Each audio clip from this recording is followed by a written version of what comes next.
Sa video na ito, pag-uusapan po natin kung ano nga bang magiging posibleng epekto ng Capital Markets Efficiency Promotions Act. Kaya naman kung gusto mo itong malaman at matutunan, ay panoorin mo ng buo ang video na ito. Pero again guys, before po tayo magsimula at gumawa ng mga ganitong klaseng videos, ay gusto ko lang po magbigay ng malaking disclaimer na kung saan gusto ko lang po ibigay ang aking views and opinions regarding this matter.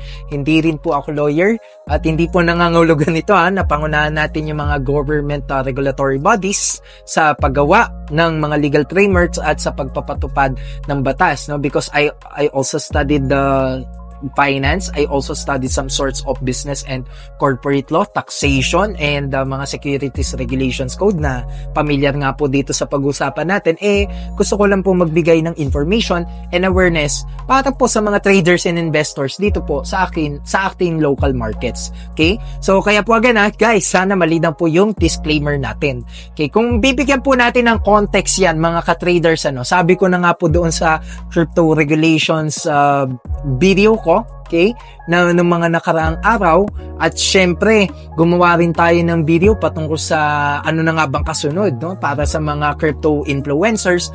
Dito naman po sa video na ito, pag-uusapan naman po natin ang capital markets ng Pilipinas, yung mga regulatories and legal frameworks po, no, yung mga batas patungkol sa Philippine capital markets. Kasi po makikita natin dito may bagong reforma, may bagong saligang batas na naaprubahan at napirmahan na po, no, na batas na nga siya ngayon. So kaya naman back in the day kasi, kung bibigyan natin yan ng context dito po sa hindi lang stock market ng Pilipinas, kundi yung mga local investment securities, yung mga market participants, yung mga brokers, dealers, custodians, exchanges, lahat na nga po, yan po ay sakop po ng Republic Act 8799 or the Securities Regulations Code. Ibig sabihin po nito, ito po yung mga guidelines, mga batas patungkol po sa mga local investment securities dito sa Pilipinas. Lahat na po, no, sakop po yan, even mga brokers, no, even yung mga market participants and yung mga tinatawag po natin na nagpapacilitate, no, ng mga ganitong transactions sa ating capital markets. Now, meron po akong kopya dito. Kukuhanin ko na lang at babasahin ko na lang po kasi ayokong may ma-miss out, no, kasi medyo marami po yan. Okay, pero nakarang videos ko wala akong script. But anyways, eto po, ginagawa nila itong reforma na ito, no, para sa aking opinion po.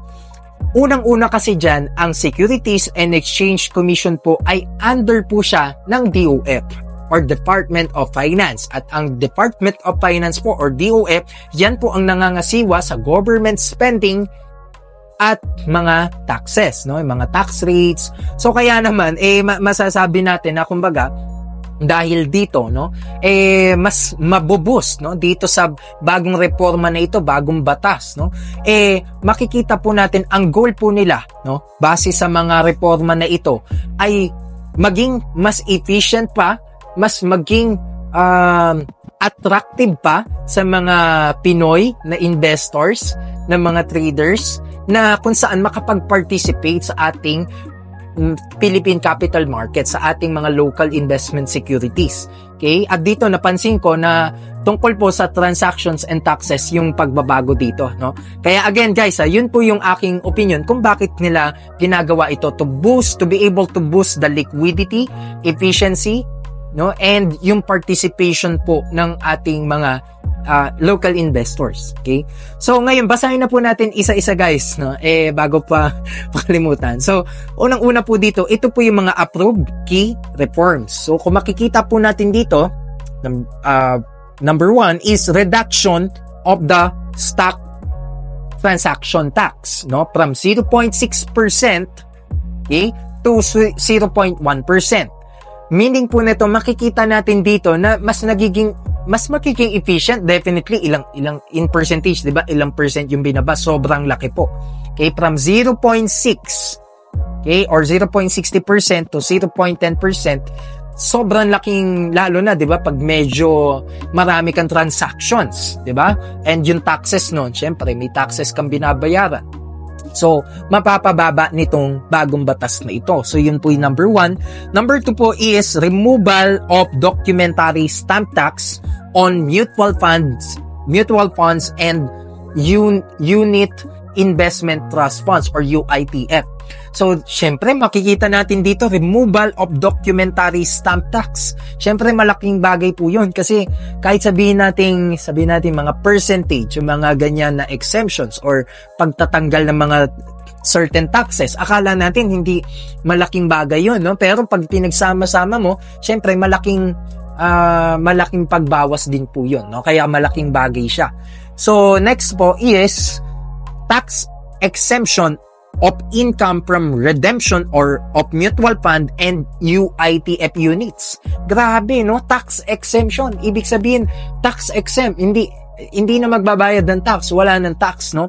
So, makikita natin dito, yung tax exemption natin sa redemption. Pag ikaw ay nagre-redempt ng iyong mutual fund and UITF units. Diba? Kasi nag-invest tayo sa mga mutual funds, nag-invest tayo sa mga UITFs. So, kasama po yan dito, no? Wala ng tax. Next po natin dito is standardization of final withholding tax on interest income at 20%. Okay, so ibig sabihin po standardization, pagkakapantay-pantay, no, or standardized na yung FWT, no, or final withholding tax sa interest income 20%. Okay? So next naman po natin dito is harmonization of capital gains tax to a flat 15% on shares of foreign corporations. So ibig sabihin, makikita natin dito yung CGT or capital gains tax ay at flat 15%. Okay? So kaya naman, no, dito may nakalagay po na vetoed o ito naman po yung mga hindi inaprubahan. So banggitin na rin po natin pero datin sobrang discuss, no. Removal of the tax exemption on non-resident income from foreign currency deposit units. Ito po yung mga hindi na-aprobahan, na. Number 2 is express imposition of documentary stamp tax on bettors in number games such as PCSO lotteries. Number 3 is repeal of tax exemptions of PIL guarantee under the Home Guarantee Corporation Act of 2000. So, ito po yung mga hindi na-aprobahan. Kumbaga, yan po yung mga hindi nasang-ayunan o inaprubahan. Kaya naman, yung mga sinabi ko po kanina lang, no, yung mga inisa-isa din natin ay, yun po yung mga na-aprobahan. So, kaya naman po para sa akin, no, ayan po. Or pwede ko ring ilagay na lang yung picture. Okay, ilalagay po natin dyan, no? So, para po sa akin, to sum up na lang din, ano, makikita po natin dito, opinion ko lang po ito, no, is, grabe talaga yung reforma sa financial services industry. Okay? Para po sa akin kasi, syempre, makakatulong ba ito, coach, no? Mabuboost ba talaga yung stock market ng Pilipinas? The answer is yes.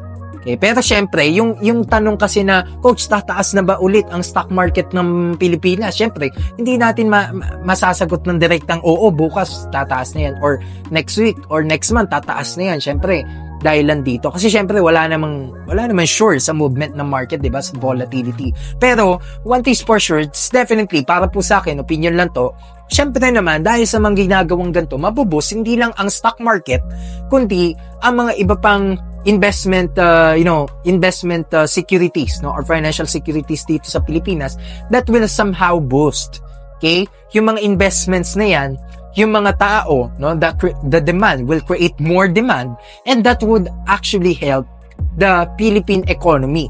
So para po sa akin yun, no, dahil makikita natin dito somehow, syempre kahit tanggalan mo ng tax, no, medyo sabihin na nating bababa ang revenue ng government from the taxes. Okay, dito sa mga bagay na ito. Syempre, kung mas marami namang magi-invest, marami namang papasok ng mga new investors, mas maraming demand sa mga investments, di ba?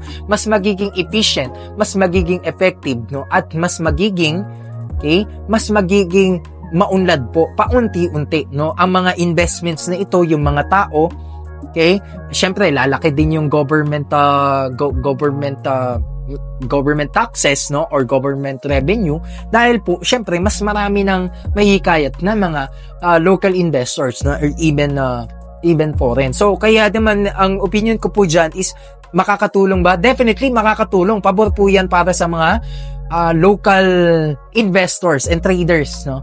Dito po sa ating local investment securities when it comes to the capital markets. Kasi pag sinabi natin capital markets, actually hindi lang naman po yan stock market, including the equity markets nga po, yung mga fixed income securities or the debt market, yung mutual funds, yung mga alternative investments, money market, actually lahat po yan. Okay?